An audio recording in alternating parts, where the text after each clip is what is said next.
Hello दोस्तों, welcome back to my channel. और घटना चक्र में के पर्यावरण पारिस्थितिकी में आज हम करेंगे पृथ्वी शिखर सम्मेलन, एजेंडा 21 और रियो सम्मेलन और +20 सम्मेलन। तो पर्यावरण एवं सतत विकास का चैप्टर चल रहा है, जिसमें आज हम इन सब चीज़ों को करेंगे। तो आपको पता ही होगा घटना चक्र यूपीएससी, यूपीपीसीएस और आर स्टेट एग्जाम के लिए कितना ही इंपॉर्टेंट होता है। सारे प्रीवियस ईयर के क्वेश्चन करवाए जाते हैं इसमें, जिसमें एक्सप्लेनेशन भी होता है, थियोरेटिकल पार्ट भी होता है। तो इसको आप करिए, और पूरा अगर आप गणना चक्र कर लेते हो तो पीसीएस का एग्जाम तो श्योर है निकलना। तो ठीक है, तो स्टार्ट करते हैं बिना टाइम वेस्ट किए हुए।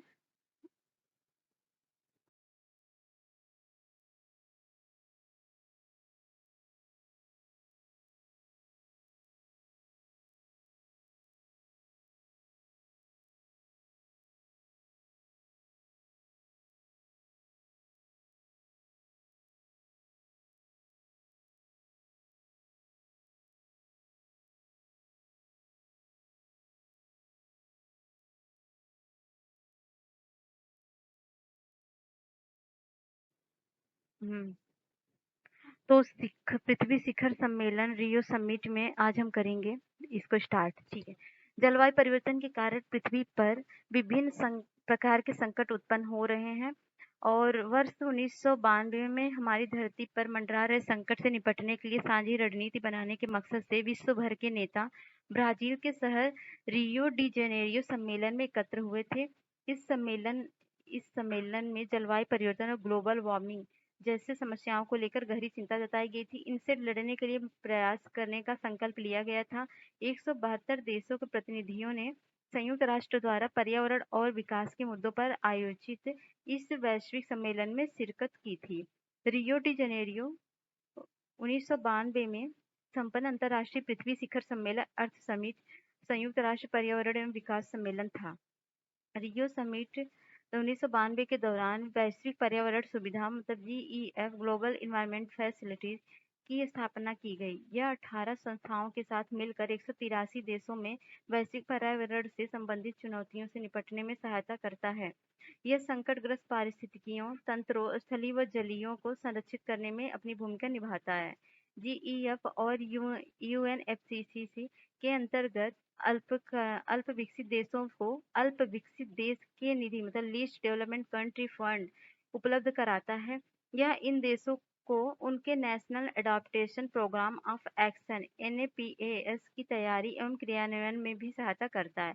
ध्यातव्य है कि 2001 में COP7 की बैठक मारा कोष केस में आयोजित की गई थी। इस बैठक से प्राप्त निर्देशों के आधार पर विशिष्ट जलवायु परिवर्तन निधि मतलब the special climate change fund की स्थापना की गई। यह निधि अनुकूलन के साथ साथ विकासशील देशों को तकनीकी हस्तांतरण में भी सहायता करती है।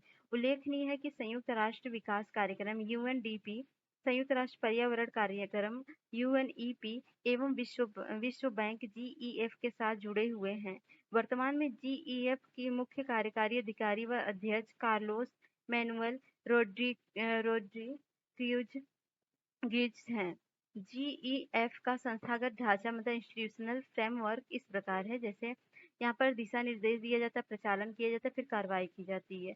और जीईएफ परिषद देश परिषद सदस्य निर्वाचन क्षेत्र के होते हैं। जीईएफ सभा होती है, वैज्ञानिक और तकनीकी सलाहकार पैनल होता है, जीईएफ सचिवालय होता है, जीईएफ न्यासी होता है। और अब इस समय मतलब सीबीडी और यूएनएफसीसी और स्टॉकहोम और यूएनसीसीडी और मॉन्ट्रियल प्रोटोकॉल और मिनीमाटा जो है ये है, और स्वतंत्र मूल्यांकन होता है। तो जीईएफ का संस्थागत ढांचा इस प्रकार है। जीईएफ सचिवालय जो है ये है वर्ल्ड बैंक, और एजेंसियां हैं यूएनडीपी, यूएनईपी और डीबी और एफडीबी और ईबीआरडी और एफएओ, और जीईएफ न्यासी है आईएडीबी, और ये सारी चीजें देख लीजिए। फिर भूमंडलीय पर्यावरण मतलब ग्लोबल इन्वायरमेंट फैसिलिटी जैसे विविधता पर अभिसमय मतलब convention on biological diversity CBD, जलवायु परिवर्तन पर संयुक्त राष्ट्र ढांचा अभिसमय United Nation framework convention on climate change UNFCCC, और मरुस्थलीयों के विरुद्ध संयुक्त राष्ट्र अभिसमय मतलब United Nation convention to combat desertification UNCCD, अस्थायी जैव प्रदूषकों पर स्टॉकहोम अभिसमय मतलब Stockholm convention on persistent organic pollutant Stockholm एवं पारा पर मिनीमाता अभिसमय मतलब मिनीमाटा कन्वेंशन ऑन मरकरी इत्यादि के लिए वित्तीय क्रियाविधि के रूप में काम करता है। तो क्वेश्चन पे आते हैं अब हम। तो क्वेश्चन है, रियो डी जेनेरियो में संपन्न अंतर्राष्ट्रीय सम्मेलन था तो क्या था? संयुक्त राष्ट्र पर्यावरण विकास सम्मेलन था और ये ब्राजील में हुआ था 1992 में। और भूमंडलीय पर्यावरण सुविधा के संदर्भ में निम्नलिखित में से कौन सा कथन सही है? तो ये जैव विविधता पर अभिसमय एवं जलवायु परिवर्तन पर संयुक्त राष्ट्र ढांचा अभिसमय के लिए वित्तीय क्रियाविधि के रूप में कार्य करता है। भूमंडलीय स्तर पर पर्यावरण के मुद्दों पर वैज्ञानिक अनुसंधान करता है। यह ओईसीडी के अधीन एक अभिकरण है जो अल्प विकसित देशों को उनके पर्यावरण की सुरक्षा के विशिष्ट उद्देश्य से प्रौद्योगिकी और निधियों का अंतरण सुकर बनाता है। तो इसमें जो आंसर होगा वो पहला होगा।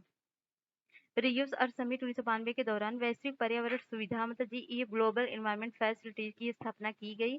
भूमंडलीय पर्यावरण सुविधा मतलब ग्लोबल इन्वायरमेंट फैसिलिटी, जैव विविधता पर अभिसमय, जलवायु परिवर्तन पर संयुक्त राष्ट्र ढांचा अभिसमय और मरुस्थलीकरण विरुद्ध संयुक्त राष्ट्र अभिसमय अभिसमय मीन्स कन्वेंशन इत्यादि के लिए वित्तीय क्रियाविधि के रूप में कार्य करता है। आगे बात करते हैं अब एजेंडा 21 के बारे में। तो ब्राजील की राजधानी रियो डी जेनेरियो में वर्ष 1992 में पर्यावरण विकास सम्मेलन आयोजित किया गया। इसे अर्थ समिट या पृथ्वी सम्मेलन भी कहा गया। यह सम्मेलन स्टॉकहोम सम्मेलन की 20वीं वर्षगांठ मनाने के लिए आयोजित किया गया था। इसमें सम्मिलित देशों ने धारणीय विकास के लिए एक कार्यवाही योजना स्वीकृत की। एजेंडा 21 के नाम से जाना जाता है। एजेंडा 21 धारणीय विकास के लिए एक वैश्विक कार्य योजना है। यह पारिस्थितिकी विनाश, आर्थिक असमानता को समाप्त करने पर बल देता है। स्टॉकहोम सम्मेलन 1972 20वीं वर्षगांठ कहाँ मनाया गया था? पृथ्वी शिखर। तो स्टॉकहोम सम्मेलन 1972 में हुआ था। इसके 20 साल बाद पृथ्वी शिखर सम्मेलन 1992 में मनाया गया था। फिर समझौता हुआ था जिसको एजेंडा 21 बोला गया था। फिर समीक्षा 5 वर्ष बाद हुई थी और पृथ्वी सम्मेलन मतलब 5 साल बाद 92 से 5 साल बाद 1997 में पृथ्वी सम्मेलन +5 हुआ था। और इसके साथ ही पृथ्वी सम्मेलन में 21वीं सदी के पर्यावरणीय विकास हेतु कार्यक्रम निर्धारित किए गए। इन कार्यक्रमों को एजेंडा 21 नाम दिया गया। इस एजेंडा को निम्न प्रमुख भागों में बांटा गया। जैसे एजेंडा 21 में क्या क्या है? जैव विविधता का सर्वेक्षण और संकटग्रस्त जीवों का संरक्षण और विकासशील देशों में गरीबी निवारण और जनसंख्या नियंत्रण था और सबको खाद्य, स्वच्छ एवं जल, सामाजिक सुरक्षा देना था। पूंजी स्थानांतरण को उदार बनाने पर बल था। तो एजेंडा 21 के भाग है ये। अतः अंतर्राष्ट्रीय स्तर पर पर्यावरण संरक्षण और विकास की दिशा में महत्वपूर्ण प्रयास था। तो समाचारों में कभी कभी दिखने वाला एक क्वेश्चन है, समाचारों में कभी कभी दिखने वाला एजेंडा 21 के संदर्भ में निम्नलिखित कथनों पर विचार कीजिए। धारणीय विकास के लिए वैश्विक कार्य योजना है। 2002 में जोहान्सबर्ग में हुए धारणीय विकास विश्व शिखर सम्मेलन world summit on sustainable development में इसकी उत्पत्ति हुई। तो इसमें कौन सा सही है? केवल एक सही है, दूसरा गलत है क्योंकि ये जो हुआ था 2002 में नहीं 1992 में हुआ था। तो एजेंडा 21 धाड़ी विकास के लिए एक वैश्विक कार्य योजना है। ब्राजील की राजधानी रियो डी जेनेरियो में 1992 में पर्यावरण विकास सम्मेलन आयोजित किया गया था। इसे अर्थ समिट पृथ्वी शिखर सम्मेलन भी कहा जाता है। इसमें सम्मिलित देशों ने धाड़ी विकास के लिए कार्यवाही योजना स्वीकृत की जिसे एजेंडा 21 के नाम से जाना जाता है। पृथ्वी शिखर सम्मेलन का आयोजन किया गया था। कहाँ किया गया था? तो वो किया गया था रियो डी जेनेरियो 1992। रियो सम्मेलन क्या होता है? रियो +20 सम्मेलन क्या है इसके बारे में देखते हैं। वर्ष 1992 में आयोजित पृथ्वी शिखर सम्मेलन के ठीक 5 वर्ष बाद मतलब 23 से 27 जून 1997 के मध्य न्यूयॉर्क में संयुक्त राष्ट्र महासभा ने एक विशेष बैठक का आयोजन किया जो रियो +5 या पृथ्वी सम्मेलन 5 के नाम से जाना जाता है। यह बैठक एजेंडा 21 को लागू करने की दिशा में उठाए गए कदमों के मूल्यांकन हेतु उठाई गई थी। एजेंडा 21 के तहत पहली बैठक में उन सभी कारकों को सूचीबद्ध किया गया था जिसे टिकाऊ विकास के लक्ष्यों को हासिल करने के लिए महत्वपूर्ण माना जाता है। उल्लेखनीय है कि रियो +10 का आयोजन जोहान्सबर्ग दक्षिण अफ्रीका में सितंबर 2002 में एवं रियो +20 का आयोजन रियो डी जेनेरियो ब्राजील में 20 से 22 जून 2012 में हुआ था। मतलब 10 साल बाद के मध्य हुआ था। रियो +20 धारणीय विकास पर संयुक्त राष्ट्र सम्मेलन का लघु नाम है। यह सम्मेलन 2012 में रियो डी जेनेरियो ब्राजील में संपन्न हुआ था। यह सम्मेलन 1992 में रियो डी जेनेरियो में पृथ्वी सम्मेलन +20वीं मतलब 20वीं वर्षगांठ तथा 2002 में जोहान्सबर्ग आयोजित विश्व सतत विकास सम्मेलन की 10वीं वर्षगांठ के उपलक्ष्य में मनाया गया मतलब आयोजित किया गया था। वर्ष 2012 में ब्राजील के रियो डी जेनेरियो में आयोजित रियो 20 सम्मेलन की घोषणा पत्र का शीर्षक था द फ्यूचर वी वांट और इस मसौदे में जनसंख्या नियंत्रण, गरीबी उन्मूलन, सतत विकास, सामाजिक समानता इत्यादि पहलुओं पर विचार किया गया। इसी सम्मेलन में भारत ने हरित अर्थव्यवस्था मतलब ग्रीन इकोनॉमी को प्रोत्साहित करने की आवश्यकता पर बल दिया था। हरित अर्थव्यवस्था में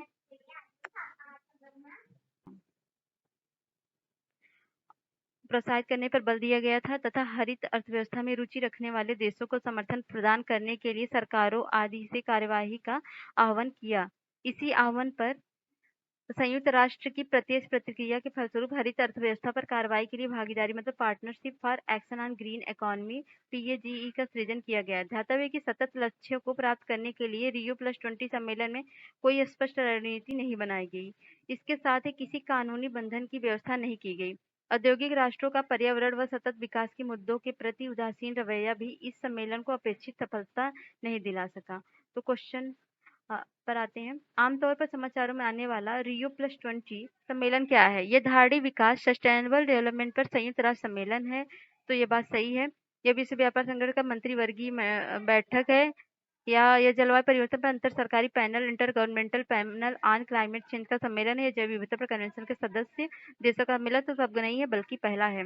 Rio+20 धारणी विकास पर संयुक्त राष्ट्र सम्मेलन का लघु नाम है। यह सम्मेलन 2012 में रियो डी जेनेरियो ब्राजील में हुआ था। यह सम्मेलन 1992 रियो डी जेनेरियो में हुए पृथ्वी सम्मेलन के 20 वर्षगांठ पर वर्ष 2002 में जोहान्सबर्ग में आयोजित किया गया था और सतत विकास सम्मेलन की 10वीं वर्षगांठ के उपलक्ष्य में आयोजित किया गया था। पृथ्वी सम्मेलन +5 आयोजित किया गया था। कब किया गया था? 1997 में 1992 के 5 वर्ष बाद। Rio+20 घोषणा पत्र शीर्षक क्या था? तो इसका शीर्षक था द फ्यूचर वी वांट। आगे क्वेश्चन है, पहला पृथ्वी शिखर सम्मेलन कहाँ हुआ था? तो वह हुआ था रियो डी जेनेरियो ब्राजील में। हरित अर्थव्यवस्था पे कार्रवाई के लिए भागीदारी PAGE जो अपेक्षाकृत हरित एवं अधिक समावेशी अर्थव्यवस्था की ओर देशों को संक्रमण की सहायता देने के लिए संयुक्त राष्ट्र की एक क्रियाविधि आविर्भूत हुई। वो क्या है? वह रियो डी जेनेरियो 2012 के साधारण विकास पर संयुक्त राष्ट्र सम्मेलन में है। ठीक है। और चलिए अब नेक्स्ट है, विभिन्न संगठन एवं संस्थान के बारे में डिस्कस कर लेते हैं इसी टाइम। तो पर्यावरण संरक्षण एवं सुरक्षा की दृष्टि से राष्ट्रीय व अंतर्राष्ट्रीय स्तर पर विभिन्न प्रकार के संगठनों एवं संस्थाओं की स्थापना की गई है। राष्ट्रीय पर्यावरणीय अभियांत्रिकी शोध संस्थान, जिसे नीरी बोलते हैं, महाराष्ट्र राज्य के नागपुर जिले में शहर में है। ये वो क्वेश्चन पूछता है।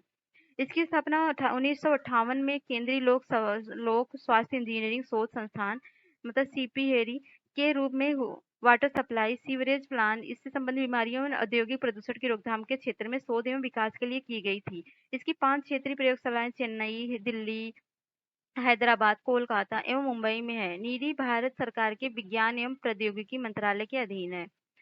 तो किसके अधीन है? तो ये अधीन है विज्ञान प्रौद्योगिकी मंत्रालय के अधीन है। NEA का तात्पर्य राष्ट्रीय पर्यावरण प्राधिकरण मतलब नेशनल एनवायरमेंट अथॉरिटी से है। यद्यपि इसका पूरा नाम राष्ट्रीय पर्यावरणीय अपीलीय प्राधिकरण NEAA है और राष्ट्रीय पर्यावरण अपीलीय प्राधिकरण का गठन वन पर्यावरण मंत्रालय के द्वारा किया गया। इसे कुछ प्रतिबंधित क्षेत्रों में ऐसे मामलों को देखने के लिए जिनमें पर्यावरण मंजूरी आवश्यक है स्थापित किया गया था। इसे राष्ट्रीय पर्यावरण अपीलीय प्राधिकरण अधिनियम 1997 के तहत स्थापित किया गया था ताकि पर्यावरण अधिनियम 1986 के तहत क्षेत्रों के प्रतिबंधन हेतु किसी भी उद्योग संचालन का प्रक्रिया या उद्योग संचालन या सॉरी की श्रेणी के संबंध में अपील की सुनवाई की जा सके। विश्व मौसम विज्ञान संगठन WMO संयुक्त राष्ट्र की एक विशेष एजेंसी है। पृथ्वी के वायुमंडल की दशा और व्यवहार का अध्ययन कराती है। 23 मार्च 1995 को मतलब 50 को विश्व मौसम विभाग अभिसमय मतलब वर्ल्ड मेटेरोलॉजिकल कन्वेंशन लागू हुआ। कब लागू हुआ? 23 मार्च 1950 को। 13 मार्च 1991 को IMC मतलब इंटरनेशनल मेटेरियोलॉजिकल कमिटी विश्व मौसम विज्ञान संगठन मतलब वर्ल्ड मेटियोलॉजिकल ऑर्गेनाइजेशन के नाम से अस्तित्व में आई। इसका मुख्यालय जेनेवा स्विट्जरलैंड में है। इसके वर्तमान महासचिव पेटेरी तलास एवं अध्यक्ष जर्मनी के गेरहार्ड एड्रियन हैं। संयुक्त राष्ट्र पर्यावरण कार्यक्रम UNEP United Nation Environment Programme की स्थापना 1972 में हुई थी। कब हुई थी? 1972 में हुई थी। इसका मुख्यालय नैरोबी केन्या में है और वर्तमान में इसकी प्रमुख डेनमार्क की इंगर एंडरसन है। तो अभी क्या ऑन है या चेंज हुई तो आप उसको जरा देख लेना। EPA इन्वायरमेंटल प्रोटेक्शन एजेंसी संयुक्त राष्ट्र अमेरिका की संघीय एजेंसी है। स्थापना 2 दिसंबर 1970 को की गई थी और यह मानव स्वास्थ्य एवं पर्यावरण संबंधी नियमों के निर्माण एवं प्रवर्तन से संबंधित है। ग्रीन पीस इंटरनेशनल एवं गैर सरकारी पर्यावरण संगठन है जिसके कार्यकाल 55 से अधिक देशों से स्थापित है और इसका मुख्यालय नीदरलैंड के एम्स्टर्डम में स्थित है। तो अब क्वेश्चन पे आते हैं, क्वेश्चन को कर लेते हैं। तो राष्ट्रीय पर्यावरण अभियंत्रिकी शोध मतलब नीरी कहाँ स्थित है? तो मैंने इसके पहले बताया, क्वेश्चन बहुत बार पूछा गया है और अभी भी पूछा जा रहा है कंटिन्यू। तो नागपुर के हैं, महाराष्ट्र के नागपुर में है। तो अ, राष्ट्रीय पर्यावरण अभियंत्रिकी शोधन नीरी कब कहाँ स्थापित किया गया? तो नीरी कहाँ पर 1998 में नागपुर में स्थापित किया गया था। तो एनईए से आशय क्या है? तो नेशनल इन्वायरमेंट अथॉरिटी है एनईए। और विश्व मौसम विज्ञान संगठन का मुख्यालय अवस्थित है, तो इसका मुख्यालय जेनेवा स्विट्जरलैंड में है। और यूएनईपी का मुख्यालय हेडवार्टर बहुत इंपॉर्टेंट होता है जो सारे कुछ चीजों का पूछता ही रहता है। तो यह है नैरोबी में यूएनईपी का। और संयुक्त राष्ट्र पर्यावरण कार्यक्रम यूएनईपी का मुख्यालय कहाँ पर है? देखिए, रिपीटेड क्वेश्चन, ईपीए का पूर्ण रूप क्या है? तो ईपीए का पूर्ण रूप क्या है? तो ईपीए का पूर्ण रूप है इन्वायरमेंटल प्रोटेक्शन एजेंसी है। ईपीए का प्रोटेक्शन एजेंसी यह संयुक्त राष्ट्र अमेरिका की संघीय एजेंसी है। ग्रीन पीस इंटरनेशनल का मुख्यालय कहाँ स्थित है? तो यह है एम्स्टर्डम में। तो ग्रीन पीस इंटरनेशनल एक गैर सरकारी पर्यावरण संगठन है, इसका मुख्यालय नीदरलैंड के एम्स्टर्डम में स्थित है। हाल ही में संयुक्त राष्ट्र पर्यावरण सभा का चौथा सत्र यूएनईए कहाँ पर आयोजित किया गया है? तो ये किया गया था उस टाइम नैरोबी केन्या में। तो अगला भी ये भी कर लेते हैं, पर्यावरण संरक्षण संबंधित अधिनियम। तो पर्यावरण की सुरक्षा के संदर्भ में विभिन्न प्रकार के अधिनियम पारित किए गए हैं, जैसे पर्यावरण संरक्षण अधिनियम the environmental protection act 1986 Bharatvarsh में 1986 में पारित हुआ था। यह संपूर्ण भारत में लागू हुआ।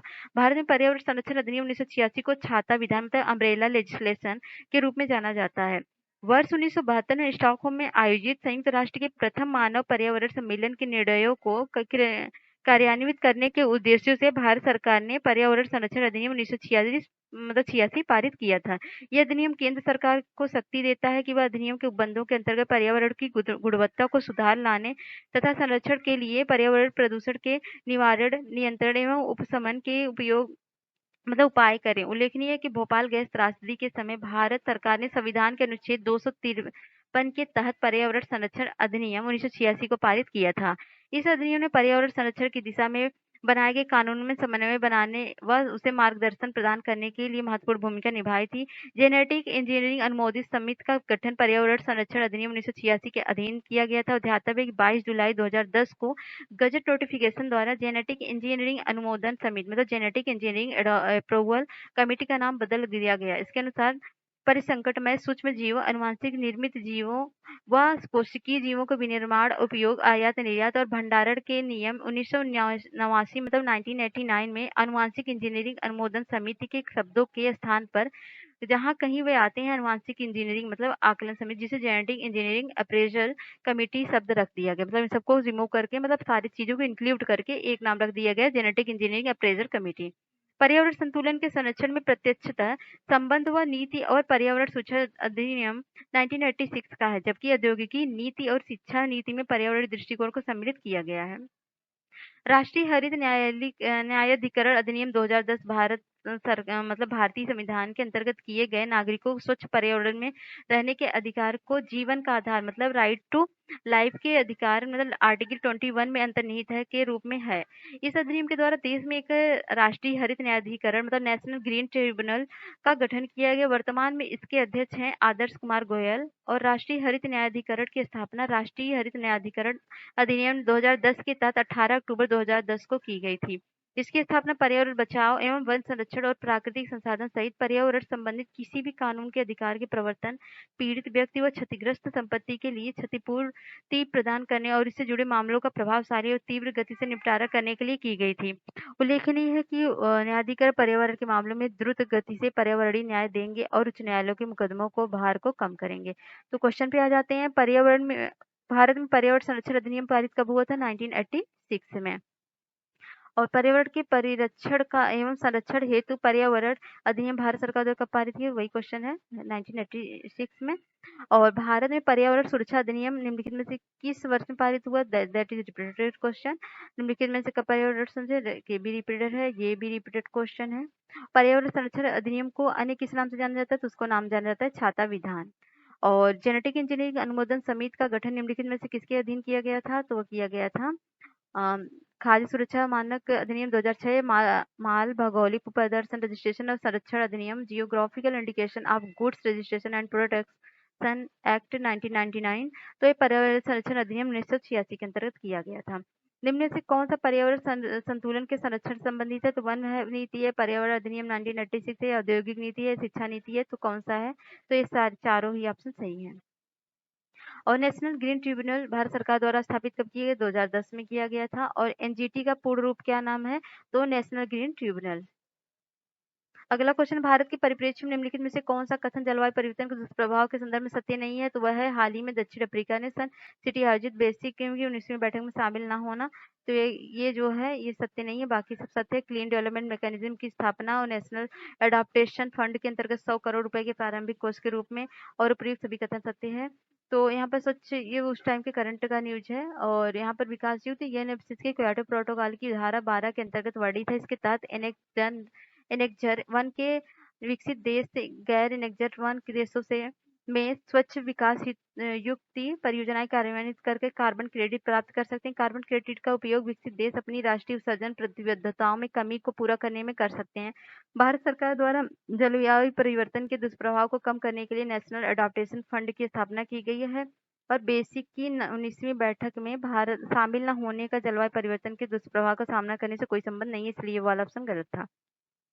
राष्ट्रीय हरित न्यायाधिकरण अधिनियम मतलब एनजीटी भारतीय संविधान के निम्नलिखित में से कौन से प्रावधान के अनुरूप ये अधिनियमित हुए हैं? तो स्वस्थ पर्यावरण के अधिकार के अनुरूप जो कि आर्टिकल 21 के अंतर्गत जीवन के अधिकार का अंग माना जाता है। यह अनुच्छेद 275(1) के अंतर्गत अनुसूचित जनजातियों कल्याण हेतु अनुसूचित क्षेत्रों में प्रशासन का स्तर बढ़ाने के लिए, या फिर अनुच्छेद 243 के अंतर्गत उल्लिखित ग्राम सभा की शक्तियां। और तो पहला ही है, क्या इसमें करना। राष्ट्रीय अधिकरण हरित अधिकरण एनजीटी की किस प्रकार केंद्रीय प्रदूषण नियंत्रण बोर्ड से विभिन्न है? तो एनजीटी का गठन अधिनियम द्वारा किया गया था। और जबकि सीपीसीबी का गठन सरकार के कार्यपालक आदेश से किया गया। एनजीटी पर्यावरणीय न्याय उपलब्ध कराता है और उच्चतम न्यायालय मुकदमों के भार को कम करता है। और जबकि सीपीसीबी झरनों और कुओं की सफाई को प्रोत्साहन करता है तथा देश में वायु की गुणवत्ता को सुधार लाने के लक्ष्य को पूरा करता है। तो ये दूसरा सही है, बाकी पहला गलत है। और चलिए अब अगला है, ये इतना ही तो बचा है, इसको भी करा दें क्या? चलिए ठीक है, इसको करा देते हैं, फिर नेक्स्ट वीडियो से पारिस्थितिकी स्टार्ट करेंगे।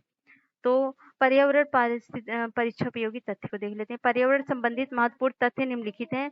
प्राकृतिक वनस्पति जलवायु का सही सूचकांक है तथा वातावरण में कार्बन डाइऑक्साइड की बढ़ती मात्रा से हो रहे जलवायु परिवर्तन में प्राकृतिक वनस्पति भी परिवर्तन हो रहे हैं। तो जल प्रिय पौधे मतलब वाटर लविंग प्लांट अनएक्वेटिक प्लांट है, वे हैं जो जल में, जैसे वाटर लिली, जैसे जो वाटर में प्लांट होते हैं उसको वाटर लविंग प्लांट बोलते हैं। जैसे वाटर लिली हो गया, दलदली भूमि या तालाबों किनारे पाए जाने वाले पौधे, और जलवायु की आर्द्रता कम होने पर इनका क्षरण होने लगता है। तो इको मार्क प्रमाण पत्र भारतीय उत्पादों को दिया जाता है जो पर्यावरण के प्रति मैत्रीपूर्ण मतलब इको फ्रेंडली जो होते हैं। यह प्रमाण पत्र ब्यूरो ऑफ इंडियन स्टैंडर्ड द्वारा 1991 से दिया जा रहा है। अति नगरीकरण और औद्योगिकरण संतुलन विकसित विकास, पर्यावरण एवं पारिस्थितिकियों तथा जैव विविधता के संरक्षण, इन तीनों के लिए हानिकारक है। तो WM एडम्स द्वारा लिखित पुस्तक हरित विकास ग्रीन डेवलपमेंट है। इसका नाम है green development environment and sustainable in development world. इस पुस्तक का पहला संस्करण 1990 में प्रकाशित किया गया था। तो एल्सवर्थ हंटिगन गंटन द्वारा लिखित पुस्तक का नाम है सिविलाइजेशन एंड क्लाइमेट, तो जिसका प्रथम प्रकाशन 1915 में हुआ था। साइलेंट स्प्रिंग पर्यावरण विज्ञान के संबंधित एक पुस्तक है जिसका लेखिका अमेरिका जीव विज्ञानी एवं संरक्षणविद रेचल कार्सन है। यह पुस्तक सितंबर 1962 में प्रकाशित हुई थी। प्राकृतिक कृषि के अन्वेषण नोबू फुकुओवा, यह एक जापानी किसान एवं दार्शनिक थे। पर्यावरण संरक्षण के लिए 17 से 24 वर्ष के 15,000 युवाओं को नियुक्त करने के उद्देश्य से ऑस्ट्रेलिया ने ग्रीन आर्मी को लॉन्च किया था। ऑस्ट्रेलिया सरकार ने इस कार्यक्रम हेतु $360 मिलियन आवंटित किए थे, जिसमें प्रतिवर्ष 500 परियोजनाओं को सम्मिलित किया मतलब सहायता प्रदान की जाएगी। पालाचीमाड़ा दक्षिण भारतीय राज्य केरल के पलक्कड़ जिले में अवस्थित एक छोटा सा गाँव है। कोका कोला कंपनी ने यहाँ अपनी इकाई स्थापित की है, जिससे बड़े पैमाने पर इस क्षेत्र के जल का दोहन करने के कारण यहाँ पर्यावरण को भारी क्षति हुई है। पंजाब के मार्कफेड मार्केटिंग फेडरेशन और इजराइल के सहायक के बीच 21 अप्रैल 2001 को हुए एक समझौते के तहत पंजाब में ग्रीन हाउस कृषि के माध्यम से सब्जियां उगाई गई। नेशनल जियोग्राफिकल सोसाइटी एवं अंतर्राष्ट्रीय मतदान कंपनी ग्लोब स्कैन ने ग्रीन डेस्क 2009 स्कोर के तहत भारत को शीर्ष स्थान दिया है। इसमें विभिन्न देशों में पर्यावरणीय रूप से धाड़ी उपभोक्ता व्यवहार के अनुसार अंक दिया जाता है। ग्रीन डेस्क 2014 के स्कोर के अनुसार भी भारत इस संदर्भ में प्रथम स्थान पर बना हुआ है। भारत में कृषि के पर्यावरण अनुकूलन और दीर्घस्थायी विकास के लिए मिश्र सस्यन, कार्बनिक खादें, नाइट्रोजन यौगिकीकरण, पौधों और कीट प्रतिरोध शास्त्रीय किस्मों का प्रयोग सर्वश्रेष्ठ है। विश्व पर्यावरण दिवस 5 जून को मनाया जाता है, सबको पता है। विश्व पर्यावरण दिवस 1974 में मनाया गया था। उल्लेखनीय है कि स्टॉकहोम अंतर्राष्ट्रीय शिखर सम्मेलन 1972 आयोजित किया गया था। पर्यावरण पर यह पहला वैश्विक शिखर सम्मेलन था। 5 जून को पर्यावरण दिवस मनाने का निर्णय भी लिया गया था। ध्यातव्य कि विश्व पर्यावरण दिवस प्रत्येक 5 जून को मनाया जाता है। 2019 में विश्व पर्यावरण दिवस का केंद्रीय विषय थीम क्या था?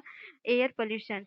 वर्ष 2019 में विश्व पर्यावरण दिवस का मेजबान देश चीन था और 2020 में थीम थी जैव विविधता तथा मेजबान देश कोलंबिया था, जर्मनी की साझेदारी में था। तथा 2021 में पर्यावरण दिवस की थीम थी सिस्टम रिस्टोरेशन तथा मेजबान देश था पाकिस्तान, यूएनईपी की साझेदारी में। और अब क्या है उसको आप बताएंगे प्रेजेंट में।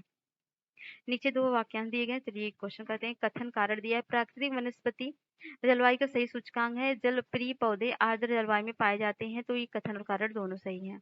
और इको मार्क उन भारतीय उत्पादों को दिया जाता है जो शुद्ध एवं मिलावट रहित होते हैं, जो प्रोटीन समृद्ध होते हैं, पर्यावरण के प्रति मैत्रीपूर्ण होते हैं। तो पर्यावरण के प्रति मैत्रीपूर्ण होते हैं। इको मार्क की प्रतीक निम्नलिखित में किससे संबंधित है? तो इको मार्क संबंधित पर्यावरण के लिए सुरक्षित सामग्री से। अगला है, पर्यावरण अनुकूलन उपभोक्ता उत्पादों को चिन्हित करने के लिए सरकार ने आरंभ किया। क्या आरंभ किया था? Eco mark. वर्ष 1962 में प्रकाशित पुस्तक साइलेंट स्प्रिंग की, जिसमें विश्व के पर्यावरण आंदोलन को गति मिली, के लेखक कौन है? तो रेचल कार्सन थे। 1962 में प्रकाशित हुई थी पुस्तक। नगरीकरण और औद्योगिकरण हानिकारक है। क्यों हानिकारक है? क्योंकि संतुलित विकास के लिए, पर्यावरण पारिस्थितिकी के लिए, जैव विविधता के संरक्षण के लिए और उपयोग सभी के लिए। तो हरित विकास ग्रीन डेवलपमेंट का लेखक कौन है? तो ग्रीन डेवलपमेंट का लेखक है W.M. एडम्स। हरे और प्राकृतिक कृषि का अन्वेषक कौन है? तो मसानोबु फुकुओका, जो कि जापान के थे, जापान की लेखिका।